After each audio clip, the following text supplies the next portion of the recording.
ইসলামের যে সংস্কৃতি, ইসলাম যেখান থেকে ইসলামের শুরু অর্থাৎ পরবর্তীতে শুরু, মধ্যপ্রাচ্য সৌদি আরবের থেকে যদি মহানবী সাল্লাল্লাহু আলাইহি ওয়াসাল্লামের সময় থেকে যদি বলি যে 1400 বছর আগে, সেই জায়গার একটা সংস্কৃতি আমাদের এই বাংলাদেশ যে জায়গাটায়, মানে ভারতবর্ষ যে জায়গাটায়, সেই জায়গায় এক ধরনের।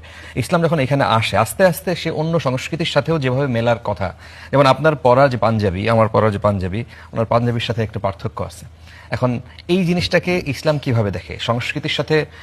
আমাদের একটা কমেন্ট নিশ্চয়ই আপনি পড়েছেন যে মাওলানা ভাসানী এক কথা বলেছিলেন যে রাজনীতির সাথে সংস্কৃতি মিলাইতে আসো না, বা ধর্মের সাথে সংস্কৃতি মিলাইতে আসো না। তো ধর্মের সাথে তাহলে কৃষ্ণচূড়ার নাম তোমরা কি দিবা?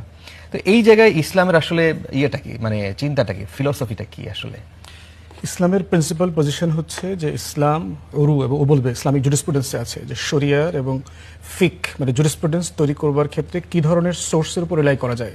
তার ভিতরে কোরআন, সুন্নাহ, ইজমা, কিয়াস এগুলো যেমন আছে, উরু এবং আদার কথা বলা আছে, কাস্টমস। যে একটা সমাজে গেলে আপনি দেখবেন চায়নার মসজিদের ধরন দেখবেন, ওরা কিন্তু একটা চাইনিজ কাঠামো ব্যবহার করে চায়নার মসজিদ তৈরি করতেছে, কিন্তু আমাদের অঞ্চলের মসজিদের কাঠামো কিন্তু এরকম না।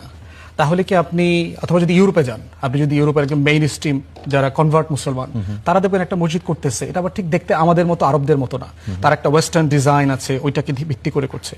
তাহলে মসজিদের প্রিন্সিপাল কাজ হচ্ছে কমিউনিটির একটা গ্যাদারিং প্লেস থাকতে হবে, যেখানে সে নামাজ পড়বে, কমিউনিটি অ্যাক্টিভিটিস থাকবে, ফ্যামিলি গেট টুগেদার, কনভেনশন, বিয়ে শাদী সব চলবে। তাহলে এই ডিজাইনের কালচারটাকে ইসলাম অ্যাকসেপ্ট করে না? করে। তাহলে উরু এবং আদা, কাস্টম, ট্র্যাডিশনের জায়গাতে ইসলামিক প্রিন্সিপাল জুরিসপ্রুডেন্স হচ্ছে শিরক হইল তার থ্রেশহোল্ড, যে আল্লাহর সাথে তৌহিদের প্রশ্নে যদি কম্প্রোমাইজ করবার জায়গা না আসে সবকিছু জায়েজ, একদম প্রিন্সিপাল পজিশন। এখন হচ্ছে আপনি যে পাঞ্জাবি কথা বললেন, যে প্রিন্সিপাল পজিশন কি, যে ইসলাম কাপড় চোপড়ের ব্যাপারে তো অ্যালাউ করে দিয়েছে। কোনো কাপড় চোপড়ের ভিতরে শুধু বলেছে একটা পার্টিকুলার কাপড় যদি কোনো ধর্মীয় গোষ্ঠীকে রিপ্রেজেন্ট করে ওইটা তোমরা পরবা না। যেমন দেখবেন একটা খ্রিস্টান যে কাপড়টা পরে তার একটা পার্টিকুলার ধরন আছে, যেটা দেখলে বোঝা যায় যে উনি আসলে একজন খ্রিস্টান পাদ্রী। ইসলাম বলছে এই কাপড়টা তুমি পরবা না। কিন্তু আপনি যে কোটটাই পড়তে পারবেন, কোটটাই পরে তো কোনো সমস্যা নেই, মুসলমানরা দিব্যি পড়ছে। তাহলে সেই জায়গাতে প্রিন্সিপাল পজিশন হচ্ছে যদি আপনার শিরকের, পলিথিজমের থ্রেশহোল্ড কোনোভাবে কম্প্রোমাইজ না করে সবকিছু জায়েজ। এটা হলো কালচারের জায়গাতে প্রিন্সিপাল পজিশন। আমাদের মা খালারা এখনো নিশ্চয়ই আপনি দেখেন যে গ্রামে তারা শাড়ি পরেন, এইটাও তো অন্য ধরনের মানুষের না, এটা ধর্মীয় পোশাক না, এটা যারা ভারতীয়রাও পড়ছে, আপনি দেখবেন যে পাকিস্তানের জনগোষ্ঠী পড়ছে। কালচারের সোর্স কি? কালচারের সোর্স হচ্ছে মোটা দাগে জিওগ্রাফি, দ্বিতীয়ত হচ্ছে রিলিজিয়ান, বিলিফ সিস্টেম, যে কোনো ধরনের বিলিফ সিস্টেম। এই দুইটা হচ্ছে কালচারের মোটা দাগে বিলিফ সিস্টেম। ভারতবর্ষের মানুষরাও মাছ খায়, আমরাও মাছ খাই। মধ্যপ্রাচ্যের মানুষ তো সুইট ওয়াটার ফিশ, মানে একটা ক্লোজ সার্কিটে যে মাছ পাওয়া যায়, এটা তারা তো তাদের সফটওয়্যারের ভিতরেই নাই। তারা বোধ করে মাছ মানেই হচ্ছে সাগর, এর বাইরে আর কোনো মাছ নাই।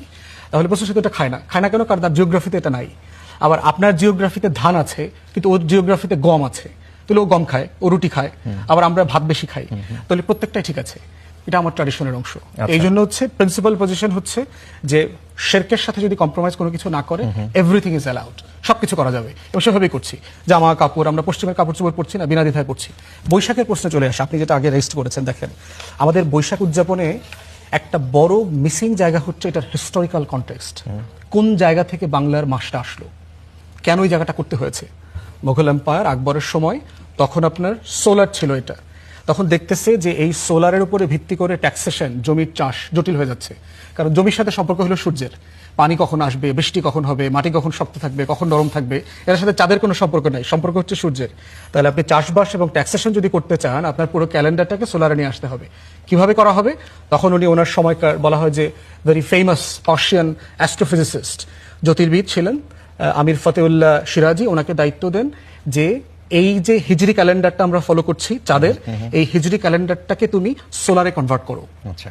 এবং সেই সোলারে কনভার্ট করে কিন্তু আপনার এক্স্যাক্টলি ওই বছর যে হিজরি মাসটা ছিল সেটাকে বাংলা মাস আকারে ধরে পুরো ক্যালেন্ডারটাকে বাংলায় কনভার্ট করলো। এই কনভার্সনের হিস্ট্রির সাথে যারা জড়িত, এই হিস্ট্রিটা দেখবেন আমার এই কালচারের সেলিব্রেশনের সাথে নাই। এবং টেকনিক্যালি দেখেন এই ফতেউল্লাহ সিরাজির কবর কিন্তু নারায়ণগঞ্জের ফতুল্লাতে, আমির ফতেউল্লাহ সিরাজি, এই ফতেউল্লাহ পরে ফতুল্লাহ হয়ে যায় অপভ্রংশের মধ্য দিয়ে। এবং ওখানে তার মাজার একটা সাথে মসজিদও আছে, মসজিদটা উনি করেছেন এখানে, এই যে নারায়ণগঞ্জের ফতুল্লাহ যেটাকে বলি। আচ্ছা আচ্ছা। তাহলে আপনি দেখেন আমার কালচারটা করছেন এমন একটা সোর্সের উপরে ভিত্তি করে, যেই সোর্সটা কমপ্লিটলি এই সেলিব্রেশনে নাই। তাহলে এই যে একটা হিস্টোরিক্যাল জায়গা, এবং কি কেন করা হয়েছে, আমার মাটিকে, মানুষকে, কৃষিকে, এগুলোকে সামনে রেখে। সেই জিনিসটা টোটালি এই সেলিব্রেশনে অনুপস্থিত এবং আমরা চাই সেলিব্রেশনটা ঠিক এক্স্যাক্টলি ওই জায়গাতে ফিরে আসুক, আচ্ছা। যে মাটিকে কেন্দ্র করে আমার মানুষকে রিপ্রেজেন্ট আচ্ছা। করবে। মানে